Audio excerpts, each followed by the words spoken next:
முன்னின்று ஒலிக்க முப்பார் குரல் முனியும் முத்தமலாய் சொலிக்க சூளை வயப்பட்ட சீத்தல மாமுனி சூளை நோய் தீர்த்த மொழி இன்று சூளாயதமாய் விளங்கி சூக்குமமான மொழி நம்மொழி நம் தமிழ்மொழி தமிழ்மொழி என்று சொன்னால் உமிழ் நீரும் தித்திக்கும் அத்தகைய தமிழன்னையை வணங்கி ஆன்றோருக்கும் சான்றோருக்கும் நடுவர் பெருந்தகைக்கும் முதற்கண் முத்தாய்ப்பான வணக்கத்தை தெரிவித்துக் கொள்கிறேன்.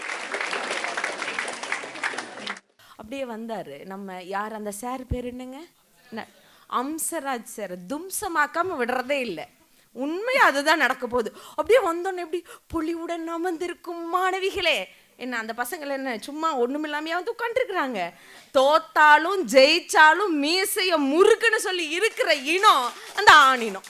அதை விட்டுட்டு எல்லாமே நாங்க தான் செய்யறோம், பெண்கள் தான் எல்லாம் செய்யறாங்க. கருணையின் வடிவங்க எங்க கருணாம்பிகை மேம்.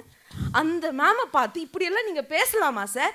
ஒரு தமிழ் ஆசிரியர்னா ஒரு வரமுறை வேண்டாம் உங்களுக்கு எல்லாம்? என்ன தைரியம், என்ன தைரியம் பாத்துக்கோங்க. இதுல வேற அப்படியே பெரிய இவர் தமிழ் ஆசிரியர் தானுங்க, அதுல எந்த சந்தேகமும் இல்லை. என்னமோ செஃப் தாமுக்கு இவர் தான் சீஃப் செஃப் மாதிரி பேசுறது. புலி இல்லாமல் ரசம் வைக்க முடியுமா, எலி இல்லாமல் வீடு இருக்குமா, என்ன பேச்சு இதெல்லாம்? 23ஆம் புலிகேசியில பேச வேண்டிய டயலாக் எல்லாம் வந்து பட்டிமன்றத்துல பேசிட்டு இருக்கீங்களே. இதுல வேற அவர் புலவர், புலிகேசி அல்ல, புலவர். அதனால இந்த அளவுக்கு புலின்னு புளிஞ்சிருக்கிறாரு. அவர்கிட்ட படிச்ச மாணவர் தானே நம்ம மாணவர். அதுக்கு மேல அது என்னப்பா சொன்னீங்க நீங்க? அப்பா வந்து சொல்லி பெண்கள் தான் கேட்டு நடக்கிறாங்களாம். ஏன் ஆம்பளை பசங்களுக்குலாம் மூளையே இருக்காதா? ஏன் அவங்களாம் கேட்கவே மாட்டாங்களா? ஏன்ப்பா நம்ம அப்பாவெல்லாம் மதிக்கிறதே இல்லையா? நீங்கள் என்ன லிஸ்ட்டில் எங்களெல்லாம் வச்சுருக்கீங்க? ஒரு நிமிஷம் யோசிச்சு பாருங்க. அப்படி பேசிட்டு அது எல்லாத்துக்கும் மேலே இன்னைக்கு அம்மா வச்சுருந்த ரசத்தை யாரு கொண்டு போய் இது பண்ணுறா? அம்மா வந்து யாரு பெண்கள் தான் ரசம் வைக்கிறாங்க தொடர்ந்து இல்லையா? சொல்லலை ரசம் வந்துகிட்டு இருக்குன்னு. ரசம் அது சொல்லியே ஆகணும். இந்த ரச பிரச்சனை பெரும் பிரச்சனை. உங்களுக்கு ஒரு விஷயம் அவரு சொல்றாரு, நோட் பண்ணி இருக்கிறாரு. வைக்கிறது தான். அதாவது என்னன்னா, அர்ஜுன் ராஜதுரைன்னு ஒரு ஆளுங்க கொரோனா சமயம், அதாவது யூஎஸ்ல இருக்கக்கூடிய சீஃப் குக்கா ஒரு பெரிய ஹோட்டல்ல இருந்தாங்க. அவர் கொரோனா சமயத்தில் என்ன பண்ணாராம், எல்லாரும் இந்த டேக் அவே சிஸ்டம் தானே இருந்துட்டு இருந்துச்சு. அந்த டைம்ல ஆச்சி வச்ச அதே இவர் சொன்ன அதே ரசத்தை தான், அதே என்ன ரசம் சார் அது, செலவு ரசமா மிளகு ரசம், மிளகு ரசம். அந்த மிளகு ரசத்தை கொரோனா நோயாளிகளா வந்த அத்தனை பேத்துக்கும் செஞ்சு அது ஃப்ரீயா கொடுத்திருக்காரு. கொரோனா முடிஞ்சதுக்கு அப்புறம் இருந்த எல்லா உணவுகளை காட்டிலும் அந்த மிளகு ரசம் தான் ஆக சிறந்த உணவாக அமெரிக்காலேயே சொல்லப்பட்டுச்சுன்னு சொன்னா அதற்கு காரணமாக இருந்தது ஒரு ஆணுங்கிற அர்ஜுன் ராஜதுரை. தெரியாம பேசக்கூடாது எங்க. ஆண்கள் அப்படி கிடையாதுங்க சார். உங்களுக்கு ஒரு விஷயம் தெரியுமா? இந்த நகராட்சி என்ன நகராட்சி? கூடலூர் நகராட்சி. இந்த நகராட்சிக்கு பேரூராட்சி இல்ல, நகராட்சி ஆயிடுச்சு. அதான் அப்டேட் ஆகணுங்கிறது. ஆண்கள் எப்பவுமே அப்டேட்ல தான் இருப்போம் நாங்க. அதாவது நானும் அப்டேட்ல தான் இருக்கேன். நீங்க நான் தலைவர் நடுவர். நான் உங்களுக்கு வர ஒரு விஷயம் வச்சிருக்கேன். இப்போ இந்த நகராட்சியில ஒரு விஷயம் நடந்திருக்கு. சொன்னீங்கல்ல ஆண்கள்லாம் அப்பா சொல் பேச்சு கேட்க மாட்டாங்கன்னு. உங்க நகராட்சியினுடைய தலைவர் திரு அறிவரசு அவர்கள் என்ன பண்ணியிருக்காரு தெரியுங்களா? நம்மளுடைய பாரம்பரியம் பண்பாடு கலாச்சாரம் என்னங்க, அடுத்தவங்களுக்கு உணவு கொடுத்து பார்க்கணுங்கிறது. ஆனால் அவர் அதிலிருந்து ஒருபடி மேலே போய் அவருடைய தந்தை ஆக சிறந்த ஒரு தமிழ் பேராசிரியர், அவர் சொல்லி கொடுத்து அவருடைய வழிநடப்பில் நடந்து அவருடைய வளர்ப்பு இன்னைக்கு எப்படி இருக்குன்னா, தன்னுடைய நகராட்சியில் வேலை செய்யக்கூடிய தூய்மை பணியாளர்களுக்கு காலை உணவை அவருடைய சொந்த செலவிலே வழங்கி கொண்டு வருகிறார் என்று சொன்னால் இதுதாங்க ஒரு ஆண்மகன் எந்த அளவுக்கு சிறப்பாக இருக்கிறாங்கன்றதுக்கு காரணமாக இருக்கு. ஏங்க அதாவது தாலாட்டு பாடும் தாயின் அன்பு கூட தந்தை அன்புக்கு பின்னேன்னு தானே கவிஞர் சொன்னார். யோசிச்சு பார்க்கணும். ஏங்க அன்னைக்கெல்லாம் உண்மையாலுமே கவிஞர்கள்லாம், அதாவது இசையமைப்பாளர்கள்லாம் கவிஞர்களை ஆட்சி செஞ்சுட்டு இருந்த நேரம். இப்படிதான் நீ பாட்டு எழுதணும், இந்த வரி தான் எழுதணும்னு சொல்லிட்டு இருந்த அந்த நேரத்துல அந்த இசையமைப்பாளர்களையும் மலைக்க வச்ச ஒரு ஆக சிறந்த பாடல் எழுத்தாளர் தான் அப்பா பொண்ணுங்கிற உறவு முத்தம் என்பது காமத்தில் சேர்ந்தது அல்லன்னு சொல்லி உலக நாடுகளையே திரும்பி பார்க்க வைத்த நான் முத்துக்குமார் அவர்கள். யோசிச்சு பாருங்க அவருடைய வளர்ப்பு எந்த அளவுக்கு இருக்குன்னு சொல்லி. ஏங்க இவ்வளோ விஷயம் நாங்க செஞ்சிருக்கிறோம். இதெல்லாம் பேசி அதே மாதிரி அவரை வளர்த்தது அம்மா இல்ல, அப்பா. அப்பாவால் வளர்க்கப்பட்ட கவிஞன் முத்துக்குமார் அவர்கள். உண்மைதான். இது எல்லாத்துக்கு மேல புடவை கட்டுறது, நீங்க வந்து கட்டிட்டு வரும்போதுதான் தேவதை மாதிரி இருக்கிறீங்க, கோயில் எடுத்து உங்களை கும்பிடலாம் போல இருக்குது. ஒரு நிமிஷம் யோசிச்சு பாருங்க. பருத்தி நடுறவன் ஆணு, அதை கஷ்டப்பட்டு வேர்வை சிந்து உழைச்சி எடுத்துகிட்டு வந்து நூலாக மாத்திரவன் ஆண். அதுக்கு டிசைனை போட்டு இந்த அம்மாங்களுக்கு எந்த கலரோட எந்த கலர் மேட்ச் பண்ணால் அந்த புடவை விற்குன்னு யோசிக்கிறவன் ஒரு ஆண். அந்த புடவையெல்லாம் கடைக்கு கொண்டு வந்து அதை வர அந்த அம்மாங்களுக்கெல்லாம் எடுத்து காமிச்சு முடிக்கிறதுக்குள்ள அந்த தீபாவளி பொங்கல் டைமெல்லாம் அந்த கடைவீதிக்கு போய் பார்த்தீங்கன்னா அந்த ஆண் படுற பாடு அரோ பாடாக இருக்கும். வீட்டில் இருக்கிற ஆம்பளைங்கெல்லாம் தோத்துறணும் அந்த அளவுக்கு சலிக்காமல் எடுத்து போடுவாங்க. அதுவும் ஆம்பளை தான். வாங்குறதும் கொடுக்குற கேஷியர் யாரு? புடவை இப்ப கட்டி விடுறாங்க, அது ஆண்கள் தான். அதான் சொல்ல வரேன், அந்த காசு கொடுக்குற கேஷியரும் ஒரு ஆண் தான். பக்கத்துல உட்காந்து விதியேன்னு சொல்லி இந்த மூஞ்சிக்கெல்லாம் 50,000க்கு புடவை என்ன பண்றது வாங்கி கொடுப்போம், இல்லைன்னா வீட்டுல பெரிய போர்க்கிழமை ஆயிரும்னு சொல்லி வாங்கி கொடுக்கறது ஒரு ஆண். அதை கட்டிட்டு இவங்க வந்து அப்படி நெய்ப்பாங்களாம். அதை பார்க்கும்போது கோயில் எடுத்து கும்பலாம் போல இருக்குமா. உண்மையா கோயில் கட்ட வேண்டியது ஒரு ஆணுக்கு தான் சார். அது தெரியாம அவங்க சமாதி கட்டுறாங்களே. அதான் பாருங்க, லவ் டுடே படம்.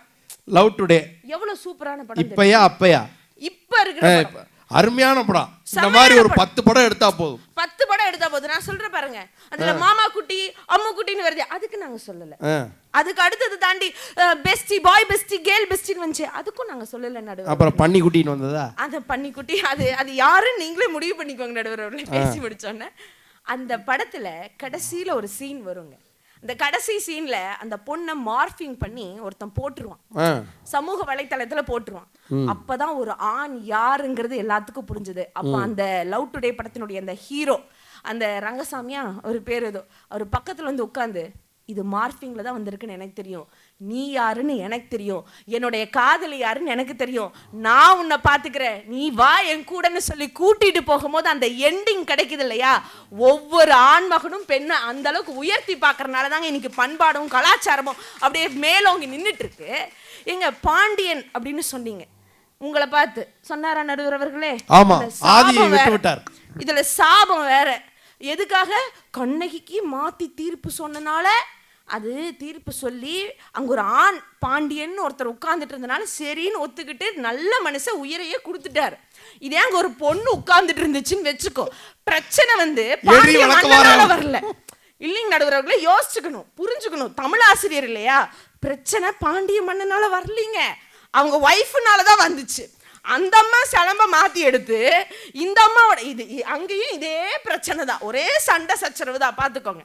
ஆனா அது எல்லாத்துக்கும் மேல கடைசியில புருஷனை கொண்டு போட்டா இதுதான் பிரச்சனை நடந்துட்டு இருக்கு.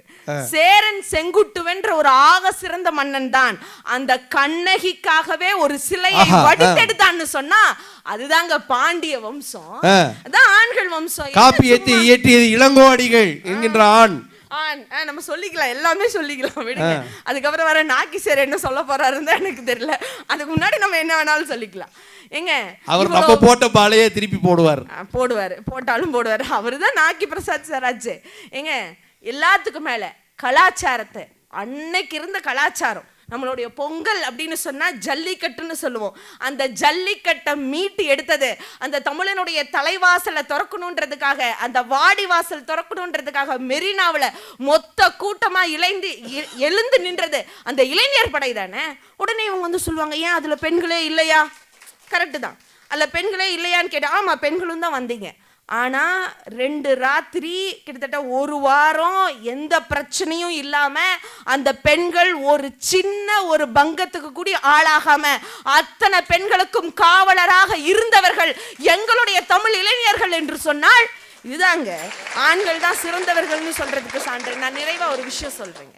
2000 ஆண்டு, அதாவது 2000ல டைம்ஸ் ஆஃப் இந்தியான்ற ஒரு ஆர்டிக்கல் வருது. அந்த ஆர்டிக்கல்ல உலகத்துல ஆக சிறந்த மனிதர்கள்னு சொல்லி சில பட்டியல்கள் போடுறாங்க. அந்த பட்டியலில் மகாத்மாவின் காந்தியினுடைய பேரு அடிபடுது. சரி, கரெக்ட் தான், மகாத்மா காந்தி வரணும், ஏன்னா அவர் தேசத்துக்காக போராடி இருக்காரு, அவர் ஒரு தேசப்பிதா, அதனால வந்திருக்கலாம். சச்சின் டெண்டுல்கருடைய பேரும் அங்க வந்துச்சு.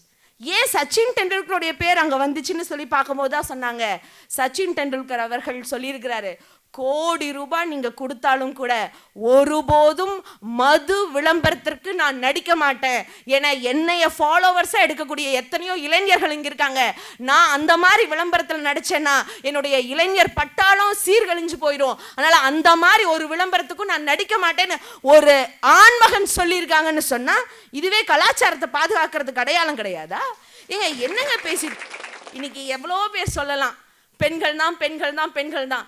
ஒரு பெண் இப்படி வந்து நின்று எல்லாத்துக்கு முன்னாடி பேசணும்னா பாரதி சொன்ன மாதிரி நிமிர்ந்த நென்னடை நேர்கொண்ட பார்வை இவ்வுலகில் யாருக்கும் அஞ்சாத நெறிகளும் திமிர்ந்த ஞான செருக்கும் உடையதால் செம்மை மாந்தர்கள் திரும்புவதில்லையாம்னு. அந்த மாந்தர்கள் அப்படி தலையோங்கி நிற்கணும்னா ஒரு ஆண் வெற்றிக்கு பின்னாடி மட்டும் பெண் இருக்கிறது இல்லைங்க, ஒரு பெண்ணினுடைய வெற்றிக்கு பின்னால் நிறைய ஆண்கள் இருக்கிறார்கள். அதுதான் உண்மை உண்மை உண்மை என்று சொல்லி ஆக சிறந்த தமிழனுடைய கலாச்சாரத்தையும் பண்பாடையும் தொன்று தொட்டு பேணி காத்து வருவதில் பெண்களை காட்டிலும் ஒருபடி மேலோங்கி நிற்பது ஆண்களே ஆண்களே ஆண்களே என்று சொல்லி வாய்ப்பளித்த அனைத்து நல்ல நெஞ்சங்களுக்கும் நன்றி பாராட்டியிடம் அமர்கிறேன். வாழ்க வளமுடன்.